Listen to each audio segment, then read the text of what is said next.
and welcome to a special edition of Maya Makes It. It's my birthday! Today I am making my birthday cake. And it's not just any cake. This is a special cake, okay? It's a white chocolate raspberry cake with a cream cheese frosting. And we're gonna top it off with some chocolate covered strawberries. And since my favorite color is blue, we're gonna do some blue frosting and some blue sprinkles. If y'all wanna see how I make this cake, stay tuned. One of my favorite cakes is the white chocolate raspberry at Nothing Bundt Cakes. And I thought, how cool would it be if I could recreate that at home? So I got on Pinterest and started looking for recipes, and I found the perfect copycat recipe. And then I thought, okay, I can't just make a regular cake, right? And it seems like these number cakes have been all the rage lately, like on social media. So I thought I would give it a try. Now the recipe is super simple. It only has a few ingredients, and she starts off with a boxed cake mix, and y'all know how I love a good shortcut. So I thought I would give it a try. So here we go.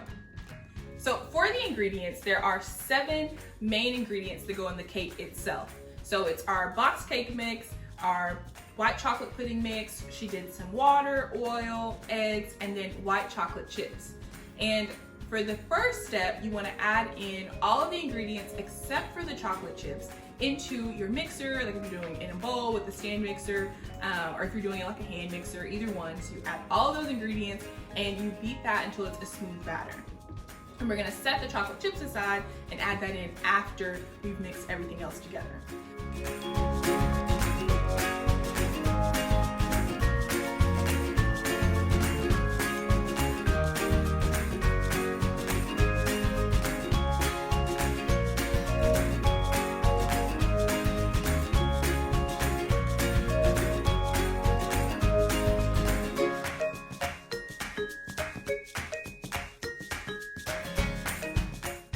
So I'll put all of the information for the cake recipe that I found on Pinterest in the description box so y'all can check that out for yourselves.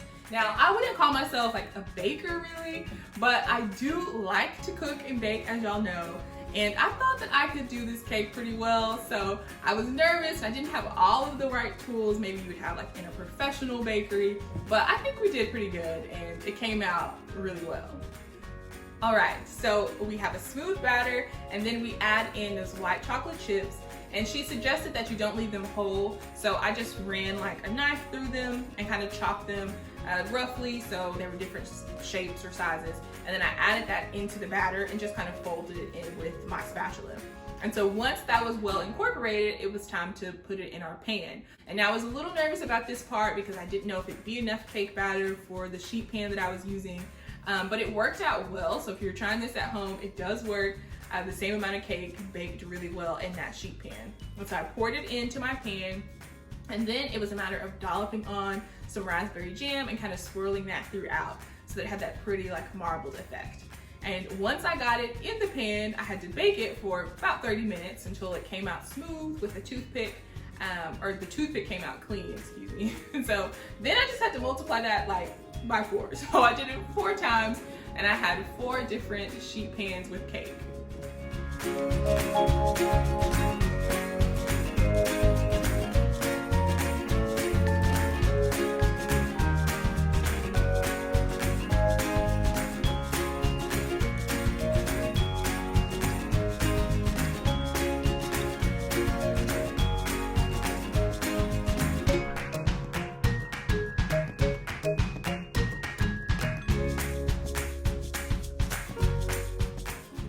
All right, once the cake was completely baked, I had to let them chill.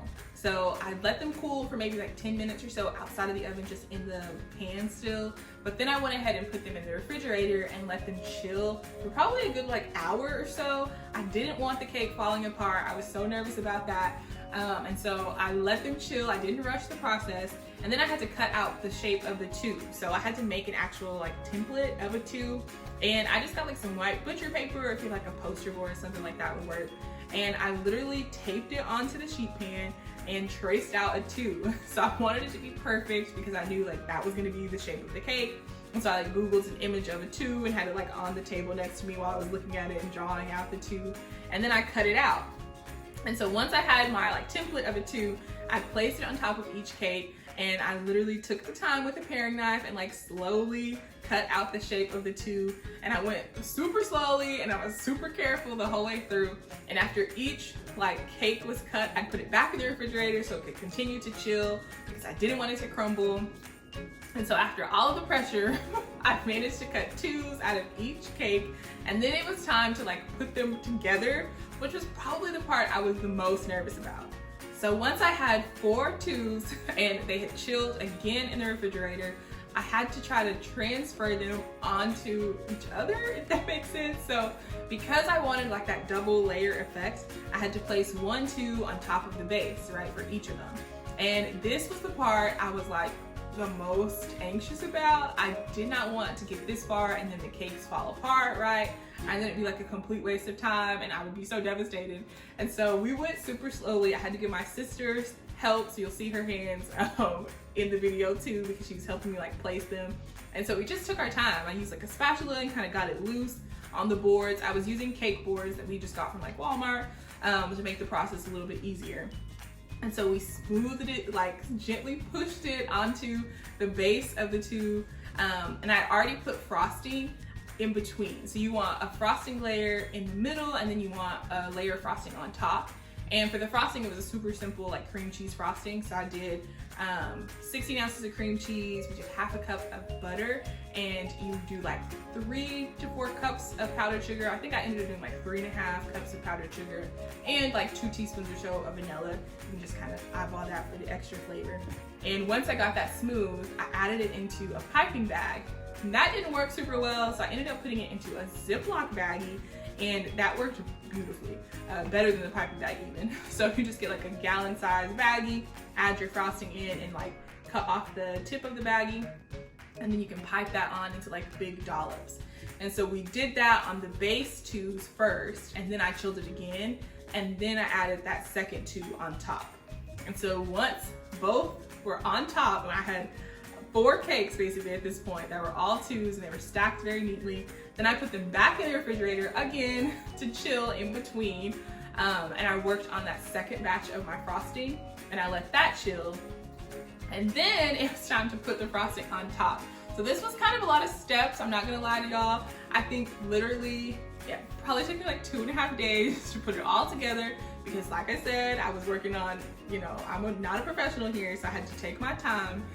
But once we got it all together, then I put it back in the refrigerator again and it chilled overnight. And at this point, I was like, okay, now that it's chilled, it's just a matter of adding all of that good stuff on top. Now, this is a pretty crazy week for me. I had orientation for a new job this past Monday, so I'm very excited about that. And then of course today, Wednesday, is my birthday. And as some of y'all know, if you follow me on Instagram, I am graduating from college this Friday. So it's a pretty crazy week. A lot of like life-changing, memorable things are happening. So we have a lot going on, but this cake is like the perfect way to celebrate.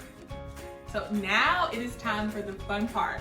So let me pull the cakes out of the refrigerator and we can decorate and put it all together.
Cake is done. It looks beautiful. I'm so pleased with the result. It's so pretty And it was a lot of work, I'm not gonna lie to y'all, but I think it was well worth it.